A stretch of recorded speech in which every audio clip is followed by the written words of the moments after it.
I will be doing more of my commentary about the happenings of today, of vigilante storming the Capitol. We're listening in to CNN with Anderson Cooper and Bernie Sanders. Senator Sanders, I'm sorry, sir, to interrupt. Vice President Pence is speaking. I just want to. Okay, they're doing. We're live today, and we will always be grateful. The men and women who stayed at their posts to defend this historic place. To those who wreaked havoc in our capital today, you did not win. Violence never wins. Freedom wins. And this is still the people's house. And as we reconvene in this chamber, the world will again witness the resilience and strength of our democracy. For even in the wake of unprecedented violence and vandalism at this Capitol. Okay, right now, I'm going to turn Vice President Pence down because we have gotten some breaking news in here. So we want to give you the coverage that we have been getting on the ground from our editors at 1021 Magazine, as well as from the interns. As people have already read, if you're keeping up with the news coverage and on your online feeds, one person has been pronounced dead because of the invasion of the Capitol by vigilantes. And this is quite troubling because now you have to look at the breach and say to yourself, there should have been more protection for everyone on the Capitol. Live through a darker day in America? No, it really is very, very. So now Anderson is back with Bernie Sanders, so we're going to listen into this here real quick. And it really speaks to the fact that we have a president who not only is a pathological liar, somebody who lost an election by 7 million votes, lost the Electoral College. But he is prepared, Anderson, to do anything. I'm sorry, sir. I have to go. Senator McConnell is speaking. Okay, we have everything is live right now. We have Senator McConnell that's speaking here. So we will not bow to lawlessness or intimidation. We are back at our posts. We will discharge our duty under the Constitution and for our nation. And we're going to do it tonight. This afternoon, Congress began the process of honoring the will of the American people and counting the Electoral College votes. We fulfill this solemn duty every 4 years for more than 2 centuries. Whether our nation's been at war or at peace, under all manner of threats, even during an ongoing armed rebellion and the Civil War, the clockwork of our democracy has carried on. Exactly. The United States and the United States Congress have faced down much greater threats than the unhinged crowd we saw today. We've never been deterred before and will be not deterred today. They tried to disrupt our democracy. They failed. They failed. They failed to attempt to obstruct the Congress. This failed insurrection only underscores how crucial the task before us is for our republic.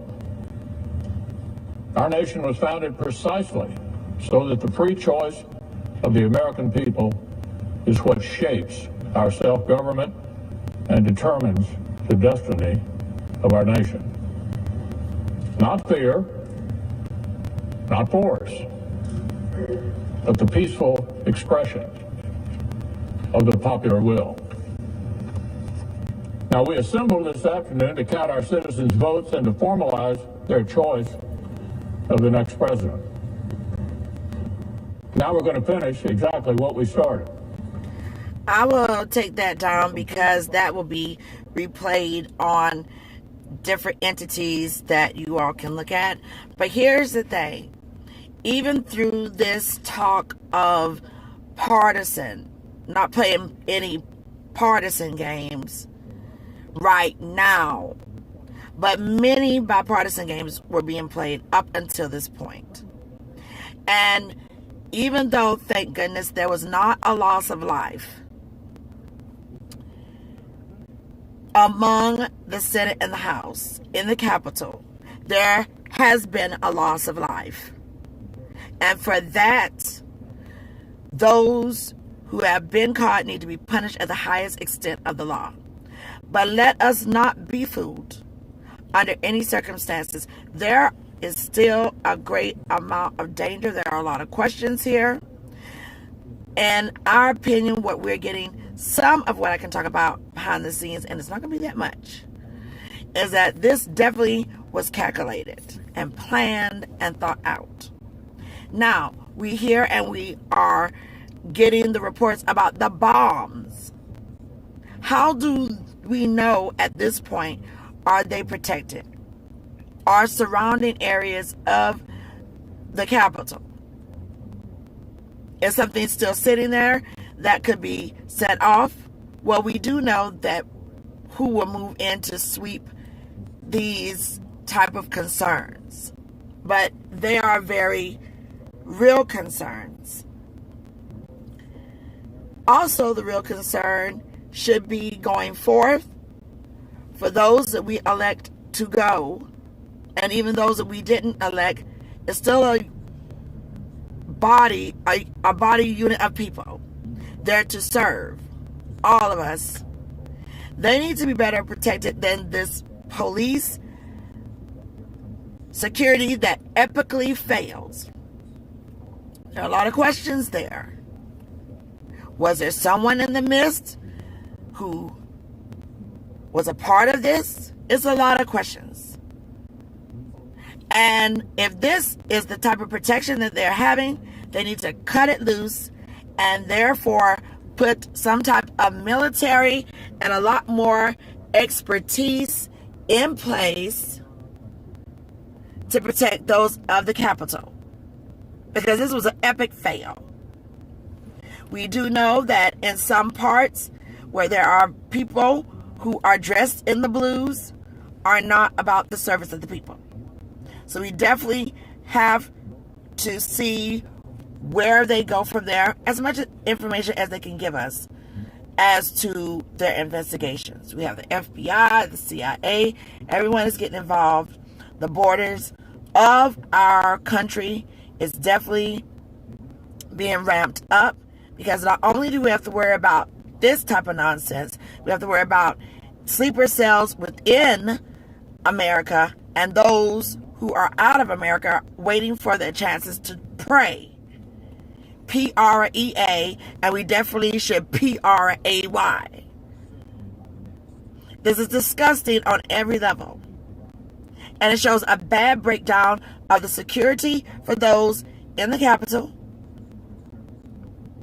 And is an embarrassment and shows a lack of security for us as Americans to the world. And they have to, and they better get a handle on this as quick as possible. Mitch McConnell and the rest of them, they want to talk about this now kumbaya and we.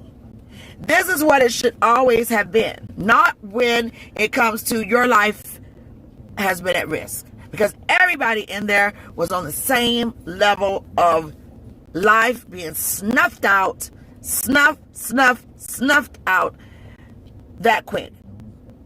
And when life is on the line like that, nobody cares about the parties. And neither do those people. It just kind of stops in motion. Because during 9/11, before life as just a publisher, I worked in the financial area in the Queen City, which was one of the cities that was being targeted for 9/11. And when you know that someone has attacked and you are in a compromising position. Everybody is in the same boat. And at that point, the difference is it doesn't matter. And this should be a very, very wake-up call to respect the Constitution, respect the will of the people, forget the nonsense and the chaos, even if it comes from the leader of the free world, and you do, as in the Senate and in the House, what you are supposed to do for the American people. Don't wait till something like this happen. But it had to take something like this to happen.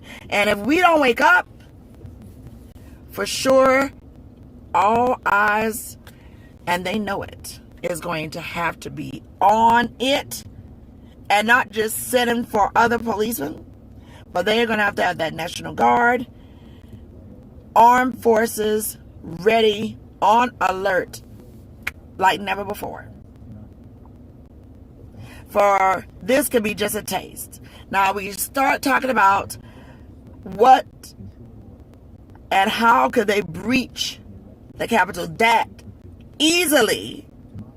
But like they said, if this was a Black Lives Matter or any other protesters, would they have gotten that far? So that is why it's going to be investigated and looked into to see the who let them get through. Gonna have to start doing some background checks and dig deep. But we're gonna follow this story, and we will resume in the morning. But we send our condolences to the lady that lost her life, to her family, and we as Americans, we just have to do better. Those who are put in place of the law, we just have to do better. When you sit and you let in to a governing body and you don't check someone who is doing the abuse of power, this is what happens. Never has anyone seen, again, that is living this type of corruption and this type of leadership that spikes this type of terrorism. American terrorism. Until now. Not any other president of Republican or Democrat. For the Republicans, you need to be very careful and make sure that you groom someone for those next years for running who is going to have the intelligence and represent the Republican Party as it should be.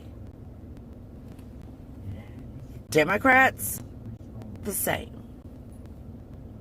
We do not need this embarrassing and very, very threatening type of leadership and divisive type of leadership whatsoever. As I close here for now, because we will be behind the scenes doing a lot of stuff, and I will come back. We will come back to you all in the AM, if life should last for us, is that life is precious.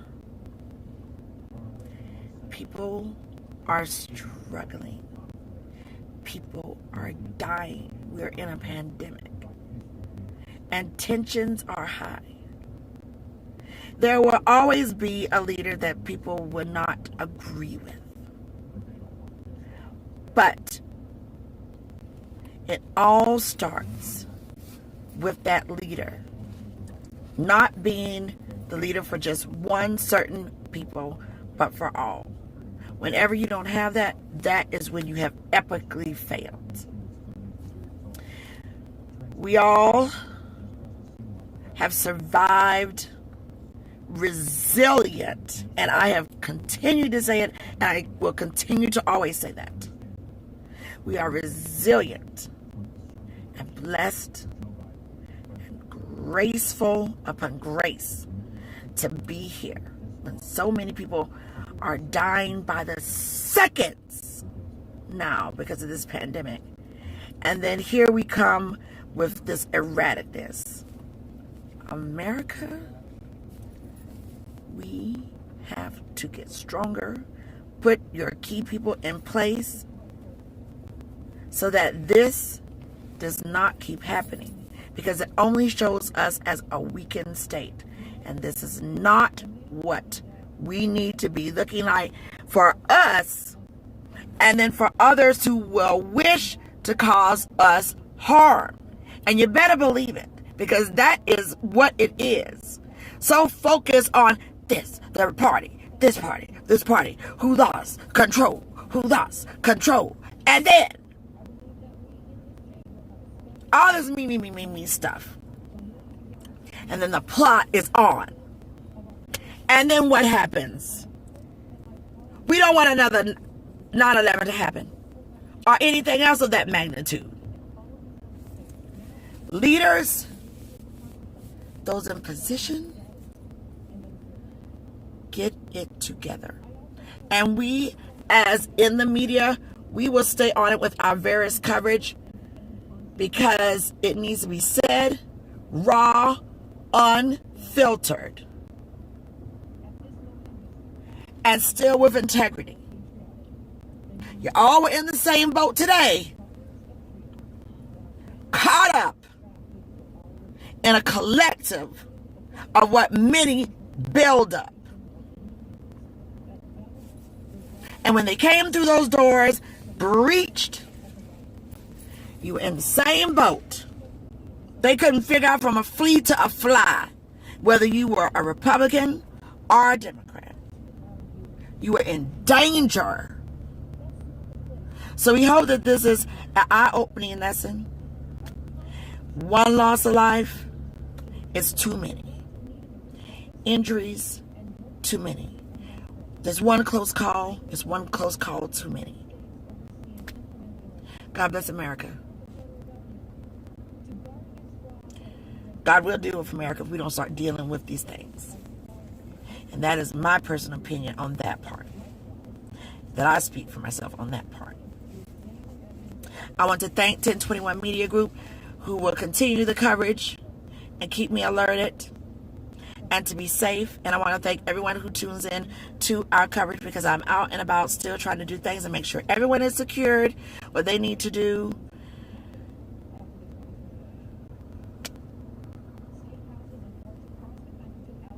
We've got to do better.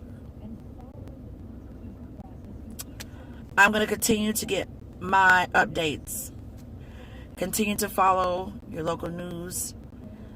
Continue to look around at your own surroundings, because this is much bigger than just the Capitol. You look around in your surroundings, you see anything wrong, you call the law. And if you have your protections in order in a legal way, you be prepared. God bless us all. God bless America. I'm BB Davis, publisher of 1021 Magazine, and we will be back live coverage in the morning. Look to your preferred local stations to keep up with the latest breaking news that will be happening. We will also be doing some live tweeting throughout the night, so you can check that out on our official Twitter, and that is 1021 Online. We will not do any updates on a continual basis on our Facebook or on our Instagram, but we will do some coverage from there. Thank you so much for locking in. God bless America, and more to come.